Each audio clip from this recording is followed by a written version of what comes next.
说到解决问题，说到执政，对岸的领导人习近平今天离开中国大陆，他去参加上合峰会，地点在哈萨克他讲了一句话，他说反对阵营对抗那意有所指他认为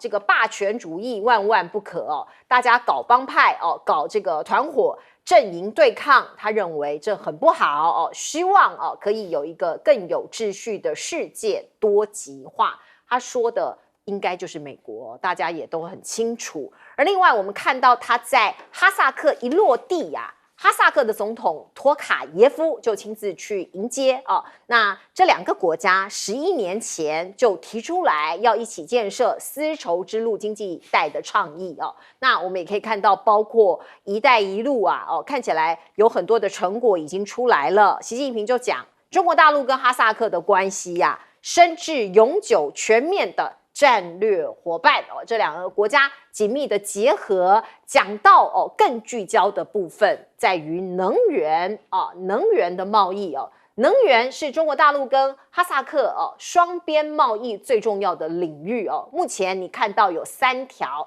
天然气管道有绿色有这个黄色的、蓝色的、红色的3条的管道A、B、C 3线并行。光是一条线单线的长度就有1300多公里是中国到中亚的天然气管道最重要的组成部分。所以我们可以看到呢，其实这个哈萨克向中国输送天然气的同时，也解决了他们哈萨克南部也有一些天然气供应不足的问题，而且最重要的是有就业机会，据说可以带动上万人的就业机会。所以哈萨克的总统就说中哈边际的贸易30多年来已经增长了100倍，在去年2023年达到了410亿美元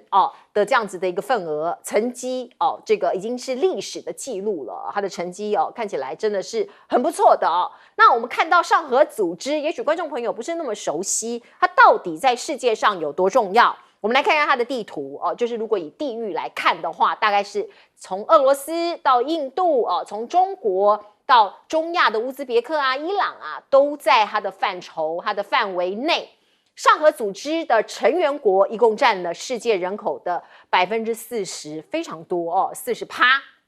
他们创造了世界20%的这个 GDP 拥有世界20%的石油储备，这非常重要。世界有1/5的石油储备在这个区域里头所以我们看它这个所谓上合峰会，那所谓峰会就是领导人之间的一些握手，还有双边的会谈。所以你可以看到呢，习近平很重要的，他跟普京今天7月3号在哈萨克有一场会谈。两个人其实在2个月内已经是第2次见面了所以你可以看到中国跟俄罗斯的关系可以说是越来越紧密了，尤其在乌克兰战争进行的此刻这个意义是很重大的。而习近平在峰会期间还先后跟不仅是普京，还跟土耳其的总统埃尔多安有会议。那另外呢，他还跟伊朗的代理总统穆赫贝尔也有接触所以你可以看到呢，像这样子包括南方国家包括这些上合会组织的成员其实更紧密的在经济、在政治上面、在军事上面，可能都有更方方面面的结合。克里姆林宫证实，印度总理莫迪也即将启程到俄罗斯去做访问了大家知道，印度这个国家是不结盟运动的这个创始者那他这个不结盟，可是中国大陆包括看到美国或者是各方强国都想要拉拢他那两个人即将在俄罗斯见面了，会谈什么呢？预计要谈论全球安全议题以及其他的战略事务，所以包括美国或是欧盟都在密切的关注中。彭博社有一则新闻，他说俄罗斯的基洛级潜舰2度进入爱尔兰的爱尔兰海所以他们也很在关注因为2022年乌克兰战争爆发之后，俄罗斯攻击潜舰已经2次在爱尔兰海附近执行任务，所以大家都在看说俄罗斯攻击潜舰第一次部署是在18个月前，现在近期是第2次部署，所以俄罗斯的动向到底它有什么样的计划呢？那德国、波兰公布联合行动计划他们也很害怕因为大家也知道，在欧盟这些国家，因为俄罗斯跟乌克兰的这个军事上面有一些冲突嘛，所以他们要加强国防合作，要遏制俄罗斯的威胁。所以这个世界的局势看起来每一分每一秒都在变化。中亚地区是很大块的内陆区非常大块，不管是哈萨克、吉尔吉斯、塔吉克、乌兹别克到土库曼，土库曼已经开始有出海了但是这么一大块的片区，过去是前苏联的后院，后来苏联崩解以后，还是俄罗斯的一个势力范围区。但是现在很明显的是，中国大陆的影响力、势力范围最大的一个地区也就是说，在苏联崩解之后，美国在当时美国的总统从小布希时代一直到这个奥巴马时代，他花了很多的力气要去经营这个中亚地区，想取代俄罗斯成为这个地方最有影响力的国家。那也曾经在吉尔吉斯、塔吉克等这些地方建立了这些空军的军事基地，美军的空军军事基地。也就是他掌控了阿富汗以后呢，那么这个中亚的十字通道，他就往北走，塔吉克往吉尔吉斯、乌兹别克的方向在发展。美国想把他的势力就直接抄到中亚去，现在几乎是输光了。美国在这个地方的影响力整个都溃退了。现在俄罗斯也守不住这块地盘了。现在这块地盘，它的所有的国家几乎都往中国这个地方来倾斜。您刚刚讲到的哈萨克是一个非常大的一个国家，它有丰富的铀矿，它也有天然气跟石油。那这么广大的这些天然资源，它是内陆的一个国家，要怎么办？要出口，要出口，它一定要经过中国。所以中国给它2条，现在目前今年在开建第3条铁路，所以中哈之间就已经有3条铁路，而且有2个一个是出海口，那么一个就是到这个西安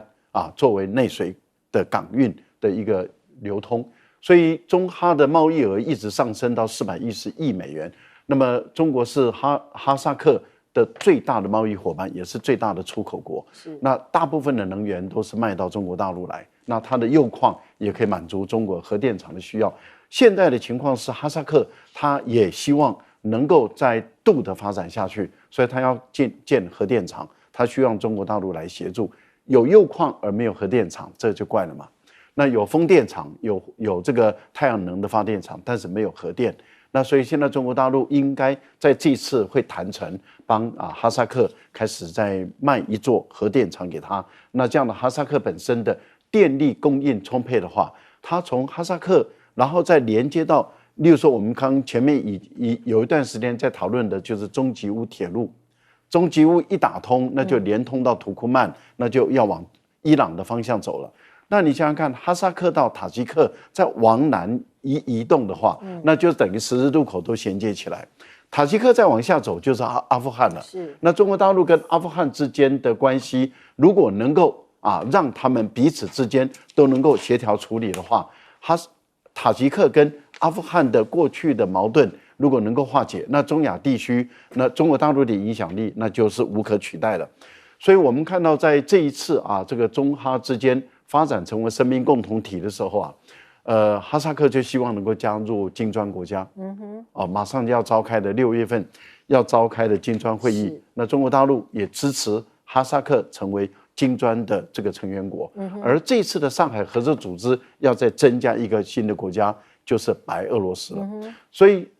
上海合作组织已经不再只是一个中俄还有中亚地区跟南亚，也就是印度跟这个巴基斯坦的结合，已经到欧洲的白俄罗斯都纳进来了。我想这个整个组织是越来越扩大，中亚的上海合作组织的影响力成员一直在扩大，金砖国家的成员也一直在扩大。那现在的情况是，美国的 G7 还是紧守的，我们是一定要最富有的国家、工业化的国家才能够加入，它还是7个，而它的影响力一直在萎缩，而金砖国家的影响力却一直在扩大。我想一衰一涨之间已经看得很清楚，未来集团体谁更有影响力。对这些国际的组织，过去我们都只看西方哦，现在包括上合组织，包括金砖国家哦，也是我们密切关注的对象，因为此消彼长嘛哦，彼此都有消长。来，先请教这个彬哥，彬哥怎么看哦？包括台湾观众可能比较不理解的上海合作组织，其实它已经行之有年了。是，上合是中国大陆算是非常非常少见的，因为过去中国大陆相对来说，他不太愿意加入这种国际组织，然后结果他自己举办了这样的一个上合这样的一个组织，所以这是中国大陆他开始展现他想要跟世界做更深一层结合的一个起点的一个组织，然后他也辛苦的经营了10几年了，那他其实上合组织开始就是从哈萨克这边开始，那问题是虽然他是从哈萨克这边开始呢，可是过去他跟哈萨克之间的合作一直被俄罗斯阻拦，因为哈萨克跟俄罗斯关系不是很好，那俄罗斯一直很怕哈萨克全面倒向中国大陆这边，所以俄罗斯这边是一直百般的阻挠，不希望哈萨克跟中国大陆走得太近。但这几年因为乌俄战争的关系，所以俄罗斯的实力开始削弱，所以在这种时候，他也就不再反对哈萨克跟中国大陆走得更近。那当然，哈萨克就掌握这个时机，就跟中国大陆有更深一层的合作。那刚赖老师也已经介绍过了，就是哈萨克本身是世界上最重要的铀矿出口国之一，它那个铀矿开采简单到你只要把硫酸溶液直接倒，连挖都不用挖，直接倒下去之后，它就可以分解出来。所以这是一个非常优良的一个铀矿产地哦。那对中国大陆来讲，第一个哈萨克位置非常重要，是在它一带一路的关键枢纽。第二个，如果他掌握了哈萨克，整个中亚就在他的控制当中。那第三个，它本身又有这么多的天然资源，所以当然能够跟哈萨克有更进一步的结合，这个对中国大陆是绝对有战略上的意义。那对哈萨克来讲，他现在也可以慢慢摆脱俄罗斯的压力，然后能够从中国大陆这边取得更多的资金跟技术，能够让它进步。我想这个对中哈两国都是非常有利的。那当然对中哈两国有利，很多国家可能就会觉得不利，所以有一些国家也会希望能够他们两个不要结合得这么深哦。那当然这也是每个国家站在自己的利益考量。那莫迪呢，他这一次上合峰会他不去，那结果呢，他要跑去见普丁，这个意思就很明显了嘛，对啊，就是他最近，因为他最近在印度大选之中，他惨胜得很难看，所以他现在当然还是把中国大陆列为他的头号假想敌之一，所以他也要快速恢复他在国人面前的威信，然后呢，他也希望跟俄罗斯再走近一点，看是不是能够拿到更多的好处。所以我一直觉得莫迪是一个很厉害的人，虽然他这次选的没有很好，可是未来他还是一定会有很多积极的动作。我看这个世界恐怕不是那么容易安宁。将军怎么看？其实我特别讲中亚五国在整个欧亚板块是非常重要的，是因为它位于中央位置。那因为古时候因为交通不方便，其实古时候来讲丝路就是走这边了，但因为它丝路走的都是什么骆驼啦，你说用骆驼它能够带多少瓷器，带多少匹的布，它能够运多少黄金，所以说数量来讲都是有限的。但是从那个时候有丝路，我们就知道欧洲跟亚洲之间的这种交通还是有这种需求在。那后来因为大航海时代到来之后，英国、西班牙这些国家，它用船这个运输来讲的话，当然船的运量就比较大，渐渐的中亚地区的重要性就没有那么严重。可是，在清朝的时候来讲的话，中亚还是非常重要。那时候我们从几件事情可以看得出来，第一个，俄罗斯不断的向这个中亚地区来做扩展，然后那时候左宗棠也这个去收复新疆。其实还有一个国家对中亚也想染指，这个国家叫英国。英国那时候从印度，他也想北上去染指这块区域，但是因为那时候后来这个地方因为交通不便，可是你要知道，因为它没有港口，可是现在中国在这个地方帮哈萨克盖了一个港口，就陆上的港口，叫什么霍尔果斯口岸。他盖了这个口岸以后，帮这个哈萨克这个很多的农产品可以从这边运输出来。另外还有一个就是哈萨克他自己的国家安全，他以前是依赖俄罗斯的。我们从什么事就可以看出来，2022年的时候，哈萨克有一场暴动，那场暴动是这个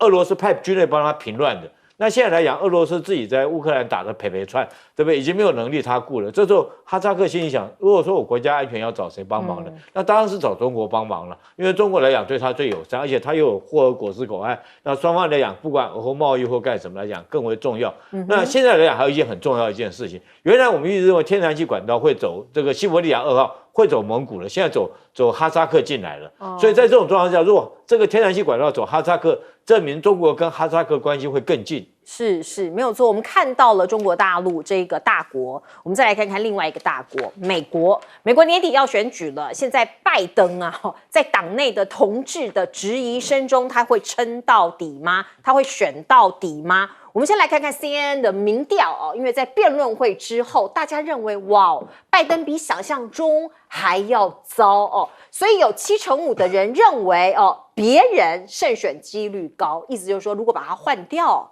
那可能胜选的几率会高一点哦。只有谁可以抗川普哦？结果民调做了半天哦，看起来还是贺锦丽，她的支持率勉强高过拜登一点点。其实这个新闻可以告诉大家，民主党内部可能没有其他人了哦。本来说加州州长啊或者其他人，可是看起来民调也都不高哦。只有贺锦丽勉强可以跟川普的支持率持平，或者是小小的超越。那如果换成贺锦丽，情况会更好吗？我也不知道。不过美国不管是谁当总统，看起来围堵中国的力道都不会减弱。包括您看到这个布林肯他说美国将会激烈竞争不管是中国在军事、经济、外交他们可能希望要领先。如果中国对于世界的愿景与美方或大多数国家相符是一回事，但是中方对未来有不同的愿景，美方不会同意这一句话好熬舌，好不晓得他在讲什么。意思就是说，如果他不是在美国规定的制度里头有不一样的想法的话，美国不会同意的大概的意思是这样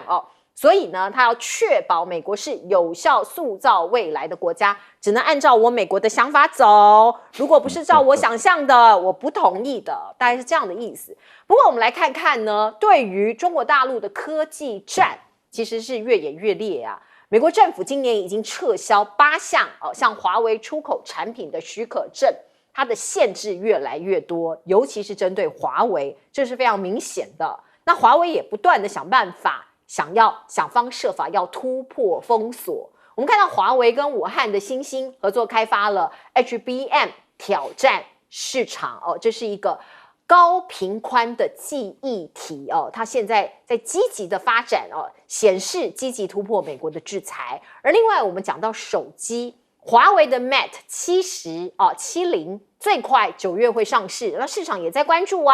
就看它的晶片制程作业系统还有生成式的 AI 的支援情况等等现在有很多科技迷也都在网络上面做很多相关的讨论。在军事上面，那当然美国要更加的制裁中国大陆了您看到了中国的解放军在柬埔寨做了一个军事演习，据说他在测试像你看到的这个军事狗，这是 AI 的机器狗它在上头有机关枪、自动步枪那美国国会正在关切你看到美国的众议员布坎南就说美国和中国之间的经济军事领域下较劲的下一个重点就是 AI 这是众所皆知的。所以武装机器狗像这样子的新武器，恐怕对美国造成了国安威胁。所以呢，他要求国防部长必须对这个做出报告，你去查清楚中国大陆为什么会做这个，那它的目的是什么。那另外我们看到美国的贸易黑名单又多了6家公司包括中国大陆的一些像是解决方案的公司科技公司还有在南非的一个航空公司英国的一个航空公司都跟南非测试飞行学院以及使用西方北约资源来训练中国军队有关，所以他们都被列入了黑名单。而另外我们也可以看到呢，美国智库又警告了，他说要小心，因为古巴有可能去帮助中国大陆监赠监听站，因为古巴就在美国的后院嘛跟美国非常接近。他说这个很接近美国军事基地这是华盛顿的智库 CSIS 他出示的这个卫星图像说古巴的电子监听站数量有增加，而且在一个美国的海军基地大概很近只有71英里的一个地方有一个新的监听站，所以他们都在密切注意包括中国跟古巴是不是在建立更紧密的国防上面的防务跟情报的联系啊，他们现在都在看哦，睁大眼睛，拿出放大镜仔细看。来，赖老师，现在拜登不得不承认他的表现很差很糟，但是都不是他的错，因为吉尔说都不是我们家拜登的错，是化妆师的错，因为电视台的化妆师把他画的脸太白了，所以是化妆师的错，是电视台的错，因为电视台的主持人你怎么可以晚上9点钟来举行这个辩论呢？太晚了，你不知道我们的拜登他就是早上10点上班，下午4点就下班了。他下班4点以后，他就不工作了，他就已经进入了弥留，不是进入了这个那个休息休眠的一个状态了。他已经进入休眠的状态，所以晚上9点对他来讲就是一个严重的时差。你怎么可以让他在有时差的时候来辩论呢？难怪他的精神不好。但是还不是我们的拜登的错，是你这些测试的错。你怎么可以那么操他呢？操得他精疲力尽，所以他在那天的表现不好。可是不只是你这个测试，你们都应该要辞职下台，还有外宾的错。你外宾怎么可以在我们拜登来准备辩论的这段期间内，你怎么可以来美国访问？让我们拜登还必须要去接待你，让他为了外交，为了国家的利益，然后呢精疲力竭啊！所以都是别人的错。他太太真的很爱他，爱他呀。但是我们的拜登既然没错，所以他要选到底，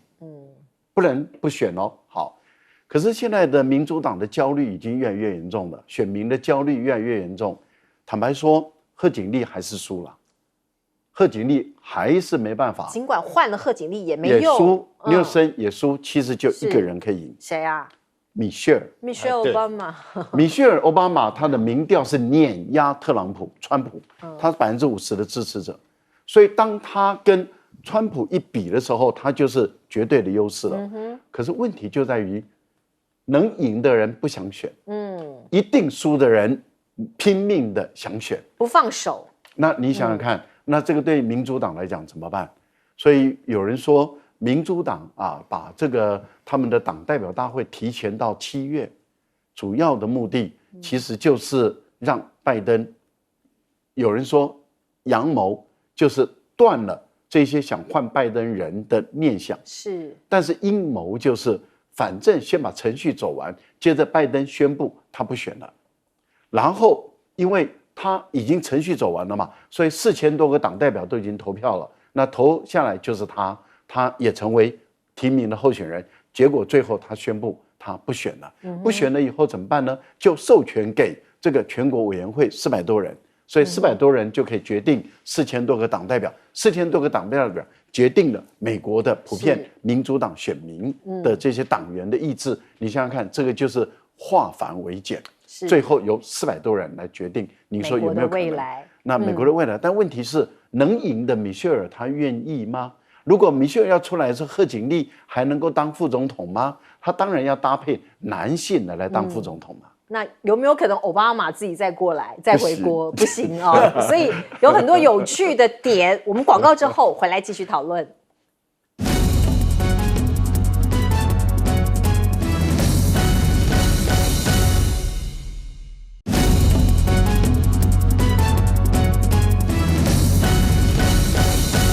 好，我们请教彬哥怎么看这个问题呢？其实布林肯，我觉得他的话我帮他翻译一下，他所谓的中方对世界愿景与美方或大多国家相符是一回事，但中方有对未来有不同愿景，美国不会同意。其实什么意思？你知道？就是如果你的愿景跟我一样，那就 OK， 那我就不会阻止你。但是美国的愿景是什么呢？这就是关键。美国的愿景就是这世界由美国做主，就这个愿景。所以你的意思就是说，中国的愿景就是你要来做主，是你要让美国做主，那美国当然 OK 啊，没有问题啊。俯首称臣是 OK 的，就是这样子啊。其实布林肯讲的就是这个意思啊。他一直以来就这个意思啊。霸道啊！所以。美国其实为什么会现在要全面去扼杀中国大陆？其实这个跟什么民主、共产什么各种制度一点关系都没有，就是因为美国感受到他自己霸主地位遭受挑战，因为他怕中国大陆起来之后，他不是美国没有办法再控制这个世界，就是这么简单的一件事情而已。他过去对俄罗斯是这样，现在对中国大陆也是一样的道理，所以中国大陆也没有别的选择，你就只能够突破美国的封锁，不然的话你就永远被美国压制。这也是没办法。所以中国大陆现在也开始在各个方想尽办法另辟蹊径去尝试啊。比如说华为现在被禁那么多，可是你看华为也是在各个地方到处找出路。那比如说他现在去弄这个 HBM， 其实 HBM 很久以前韩国就在做然后韩国是现在全世界发展最好的 HBM，那大部分的专利都在韩国人手上。但是为什么他现在要学着自己做？因为他知道早晚他也会被禁。这很正常啊，所以他一定要自己什么都会，也就是我们一直在讲的，中国大陆会被美国逼到成为全世界唯一一个什么都会做的国家，这是被逼的，没办法。那当然 Mate 70现在大家就在看，因为去年这个 Mate 60创造一股风潮嘛，那也让大家觉得华为好像起来了。可是我当时也在讲，就是这对华为当然是一个好消息，它开始突破了美国的封锁，开始展现出曙光了。可是这只是曙光。它要持续的不断能够发展，才能够真正突破美国的限制。像今年大家就来看你的晶片技术到底是什么，还是像去年一样的晶片技术呢？还是有更新一层的突破？那你在包括这个 AI 生成技术、生成式 AI 上面会有什么进展？大家都在拭目以待。如果能够让人家更加惊艳的话，那美国接下来要再制裁它就越来越困难。可是如果没有办法，就是让人家觉得，你跟 Mate 60 Pro 也差不了多少的话，那华为的气势就可能会往下掉，所以这个对华为来讲，当然也是一个很艰难的一个关卡。那至于说机器狗这种东西，老实讲，中国大陆这个，我觉得很正常啊。美国那个 Dynamic 早在10几年前就开始在做这种东西，只是它现在装在那个在狗上面装机枪，这些看起来好像比较唬人而已。那我跟大家讲，其实美国实验这些东西非常非常多，像美国大概在15、16年前就开始设计这种，不仅是机器人上面可以载机枪，它那个机枪打出去的子弹还会转弯的啊，这么厉害？对啊，就是你人躲在墙后面，我打不到你，对不对？我一打出去，那个子弹转弯把墙后面人打死，好可怕哦！他们都在研究这些东西，所以大家都在拼这个科技的进展。那未来的战争，当然如果你能够用机器人，就可以大量减少人员的伤亡。可是问题是，人类会贪心，一定会把 AI 加进去。你一旦把 AI 加进去的时候，就没有人知道这些机器。它自己有 AI 之后，到底会发展到什么地步？它可能会来杀主人呢。所以有一天 Doomsday 搞不好就出现了，人类就灭亡。所以谁也不知道未来的进展到底是什么。好，我们进一下广告。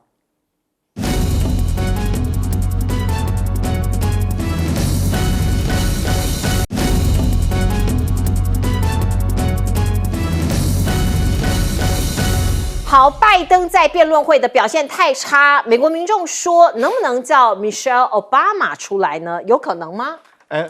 大家有没有注意到一件事情？其实米歇尔就像是赖教授刚刚讲的，现在人气蛮高的。可是你有没有看过米歇尔帮拜登竞选？到目前没有哦，是奥巴马不停的在帮拜登竞选，但是米歇尔从来不出来。为什么你知道？其实米歇尔瞧不起拜登他们家人。真的哦。对，因为拜登他的儿子杭特来讲的话。他的所作所为，那蜜雪儿这个人，其实他还有他的这种道德的观点。他觉得说，你这个不管是吸毒啦，或者你家庭的这种乱七八糟的事情来讲的话，他不屑于帮这个拜登来做竞选。所以到现在为止，大家你去注意看，奥巴马虽然说力挺拜登，但是他的老婆蜜雪儿不出来，所以目前我们看不到这个场景。所以拜登来讲，自己这一点要检讨了。这么好的一个人气，这么有人气的人，不愿意帮他竞选，那问题出在什么地方？是拜登自己家里面的问题嘛？那第二个，我讲说这个机器狗，其实这个现在来讲，我们看到这个，这是金融2024中检演习，这个解放军特别展示这个狗，它有2只，一种是轻型的，重量比较轻，它是做侦察来使用。那我们现在镜头上面看到这个是重型的，它大概是50公斤，上面带了一挺自动步枪。那后面来讲比较严重的，我觉得是后面它是人还在操控，这个士兵还在操控，他用萤幕来操控。这个目前讲起来还是比较安全的，就是有这个有一点战场的这种道德在里面。那它如果说发展到 AI 智能来讲的话，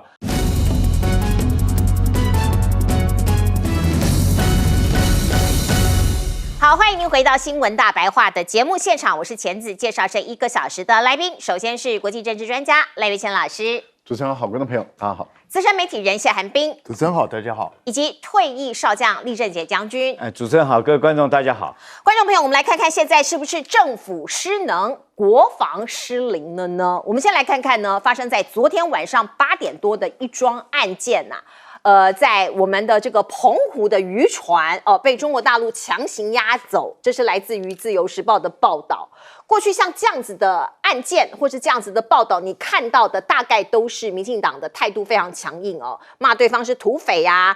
登船这个来这个骚扰啊。可是我们看到像是这个《自由时报》是一个指标嘛，他今天的报道就是说，哎呀，我们的渔船越界了，哎呀，我们的渔船哦有一点这个捞过界了，像这样的一个报道的一个方向。包括您看到他还特别去访问高雄界的渔民哦，说哎呦，金门跟马祖离我们较远呐，我们都没有要去的啊。所以大进满这个88号这一艘渔船，现在因为越界捞捕的关系，很不幸的被这个对岸强行扣留到这个中国大陆的晋江引发渔界的议论。那这个渔船被中国大陆的海警扣押，我们的海巡署也证实说，对啦，我们被登检的位置就在中国大陆的领海内。我们来看看这一张图，当时这个大进满88号它被临检的地方在这里，旁边有2个小红点，就是中国大陆的海警船。那个时间点，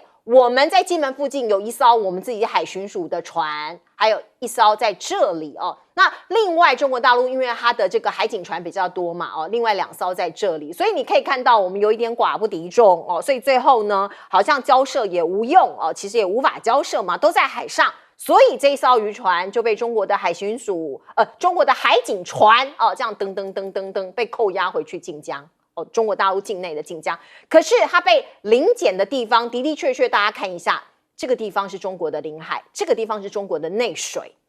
所以大家从这个图可以看得到，我们的渔民过去是不是都习惯在这边捞捕可能过去对方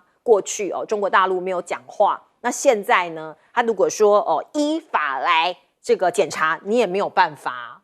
那我们就可以看到呢，像是中国大陆的一些评论，或者是香港的评论，就说这个大动作还在后头今天只是把你澎湖的渔船给逮了或者是把它扣留，可是未来可能还有很多杀鸡儆猴的意味有一些大的动作。什么大动作呢？我们的政府能够因应吗？或者是有什么样的方法来接招吗？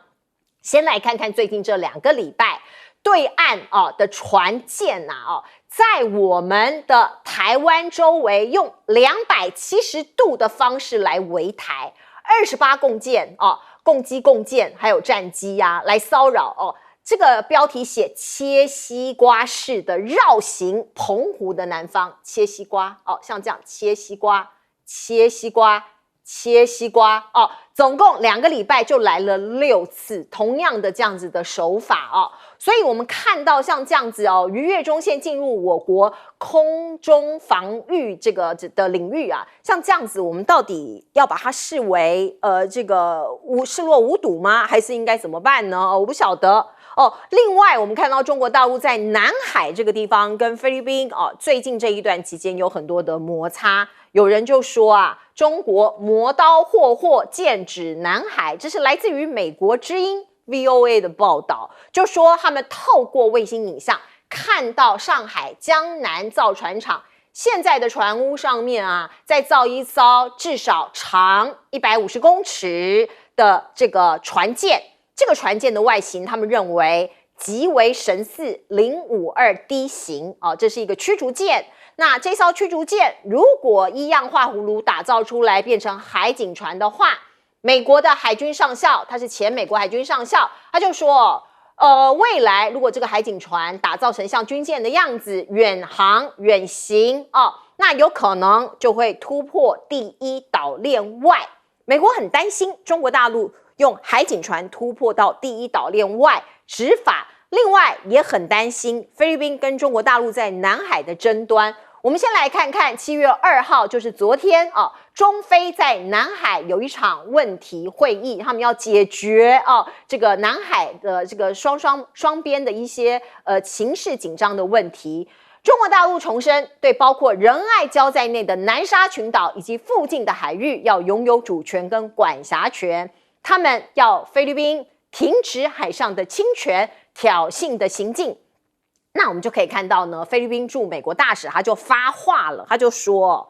如果台海战争爆发，我们知道菲律宾现在有9个美军基地所以菲律宾可能会允许美国使用美军基地耶，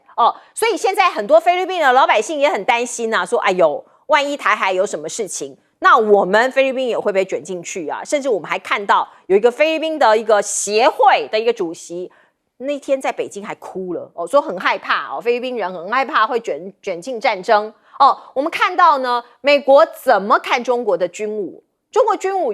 的的确确跟过去不一样中国大陆已经不是习下过去的这个吴下阿蒙了可是他的军武的实力，美国是怎么看的呢？来自 CNN 的报道，他说中国大陆前防长总共2个哟一位是李尚福，一位是魏凤这个魏凤和少写一个和，都是在习近平领导之下获得提拔，没有错。可是最近呢，他们都发生事情，都中箭落马了。外界可能揣测他们是在反腐斗争中中箭落马，可能都涉贪啦，所以被解职。那 CNN 说，这凸显在军队最高层的防止腐败的困难程度这是 CNN 的解读。我们先来请教彬哥，彬哥怎么看昨天的渔船事件？被扣了嘛那现在看起来自由时报包括府包括院看起来都定调越界了，可是跟过去我们的理解的这个民进党喊打喊杀不太一样过去可能会骂啦先谴责啦，现在没有。有一个没搞清楚状况叫苏巧慧苏巧慧马上去骂，都是你们这些国民党，你们不是要屈膝卑躬屈膝投降吗？就要求和吗？那跪着求和吗？现在嘞，结果他现在也不敢讲话了，因为很简单，民进党政府为什么要这样定调？因为你不这样定调的话，请问一下，你能拿出什么办法来？你拿不出任何办法渔业署说他们希望透过陆委会去协商处理，那请问一下，陆委会跟对岸有任何沟通管道？根本就没有啊，那能怎么处理？所以现在对民党来讲，最佳选择就是直接定义我们的渔民违规了，他自己逾越界限，所以他自己犯规就不干我的事，责任不在我。那这样算不算甩锅啊？甩给渔民啊？他就是甩锅不然呢？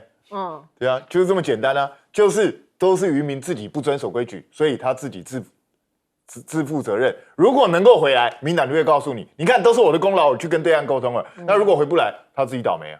所以现在有人很害怕，认为那一船因为总共有2个台湾人、3个印尼人嘛，是，可能他们每个都会胖10公斤以上，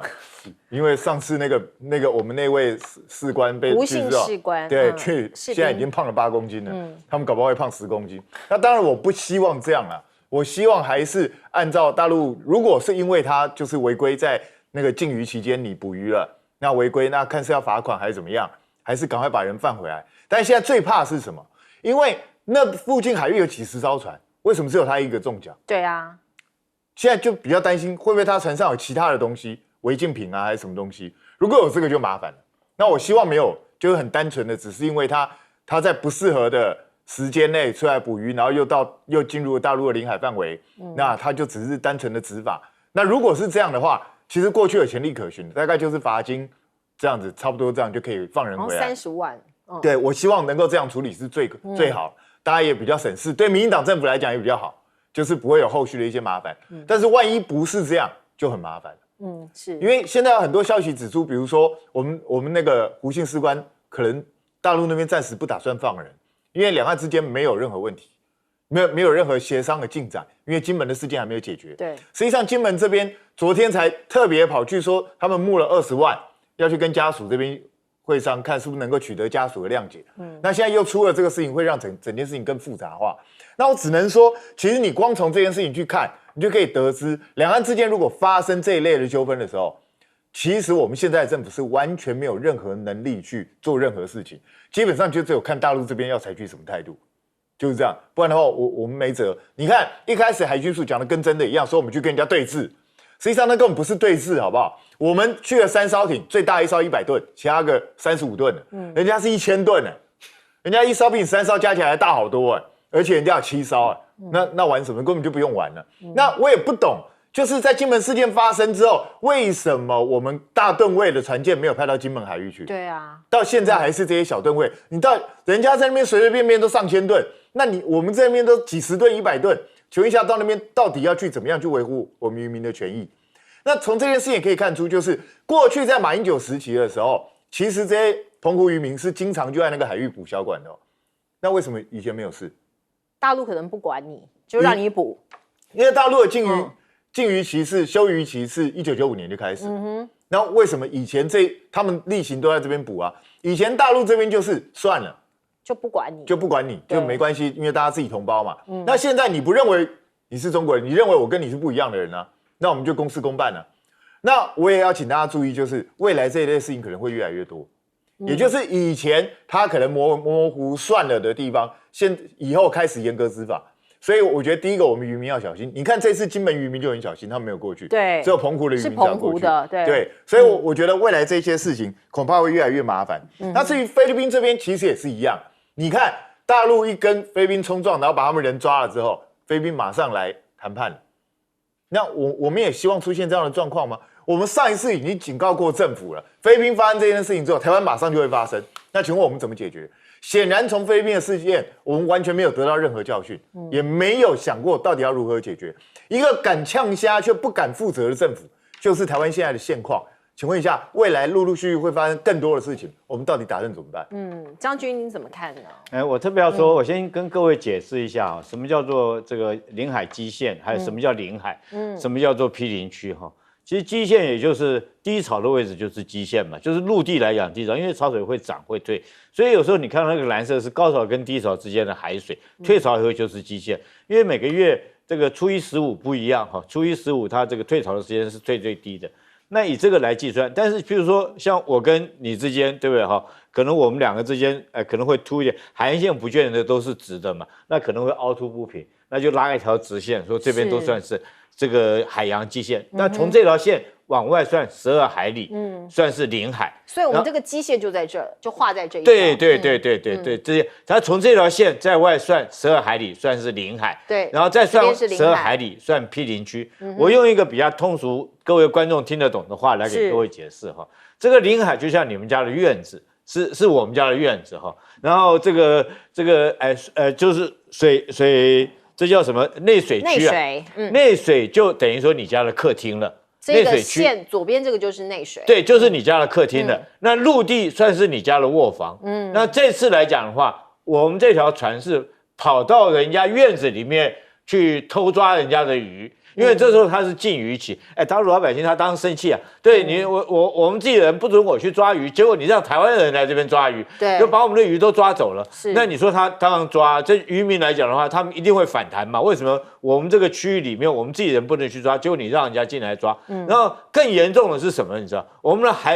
海警艇哈，我们的海巡的警艇是不是跑到院子里面去？护卫哦，是跑到人家客厅里面去，一路追到内水去了，追到内水，对，追到人家客厅里面去了。那我跟你讲，其实大陆人是非常的客气哦，他没有把这警艇扣下，他理所当然我就把你警艇扣下来。你今天你是警艇，我当然有权把你扣下来。他都看到那个岸上的灯光了，对啊，所以你看这件事情多严重。但是我特别要强调，这次来讲，我们就看大陆用什么方式来处理，它到底是以禁渔期，你都是我国内的渔民，你在禁渔区的这个禁渔期之内你来捕鱼，还是按照海警3法来捕鱼，对不对？那这种情节的这种量刑的轻重就不一样了。所以我特别担心的，假如说你赖清德一直持续这样子要跟对岸挑衅下去，他一个动作来，现在来讲的话，当然你说断交老百姓没敢啦，你说共机绕台老百姓没敢，我看不到飞机我没有敢。那你说ECFA法有些这个制造业或者是机工具业的他们那些员工就会有感，那这次来讲渔民一定会有感。澎湖的不见得会有，但是这个不是金门不见得会有，但是澎湖会有。那我试问你，这次来讲的话，如果下次他把你警艇扣下来，我们台湾怎么办？你如果警艇你跑到这地方，他说这是我的内水区，你进到这边来，我依法我就把你扣下来。那接着下来，如果他按照海检3法去扣这个澎湖的渔船来讲的话，那这些澎湖的渔民他怎么办？他生意立刻受到影响。所以我觉得这个东西赖先生你要考虑一下，就要不要持续在这边你嘴巴在那边一天到晚叫说是新两国论、新两国论，一而再再而三，3而4，4而5，你讲了5遍，对不对？你才就职不到1个多月，你就讲了5遍，那你不就是在挑衅对岸吗？那以前都可以做的事情，现在来讲你自己把这个默契中线全部毁剩掉。那剩下来倒霉是谁？倒霉是这些老百姓。我特别要讲一句话，我觉得政治人物哈，你不应该拿这个一般的基层的渔民或工人，拿他们的就业生活的基本的权利拿来当做你政治的筹码。你赌赢了，你赌输了，你当然还继续在房间里面吹冷气啊。那这些渔民怎么办？他这条船被扣，他那么最少30万、100万，他才赎得回来。那这几天的损失他怎么办？他有老婆，家里面有小孩要养。所以我觉得政治人物真的是不要拿你自己的政治的意识来拿这些渔民来当赌注，然后赌输的是这些渔民倒霉。是没有错。来，赖老师，这次台湾渔船被扣，澎湖的渔船被扣很明显的就是民进党束手无策，